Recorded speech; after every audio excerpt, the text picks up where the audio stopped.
Mara tu unapopandisha ngazi unakuwa unahisi maumivu makali sana kwenye magoti. Hii inamaanisha kuwa uteute tayari ushaisha. Hii inamaanisha kuwa gegedu tayari zishasagika hadi kiasi ambacho mifupa inakutana kwa msuguano mkali sana, na ndipo unakuwa unahisi maumivu makali sana ambayo yanakufanya wewe hauwezi kutembea, yanakufanya wewe hata kukimbia kwako shida. Hata kama itatokea tatizo la hapa na pale, kwako kukimbia unakuwa kama unanyata.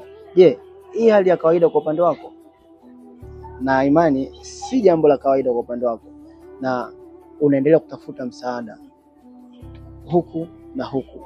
Unaenda hospitali, unapima vipimo mbalimbali, X-ray, MRI, CT scan, lakini pia jawabu linakuwa ni lile lile moja. Changamoto yako hapa ilipofikia, inakubidi wewe uweze kufanya upasuaji. Na ndipo hapo wewe unapokuwa na maswali mengi. Na je, nitapofanya upasuaji leo, mifupa yangu itakuwa katika hali gani?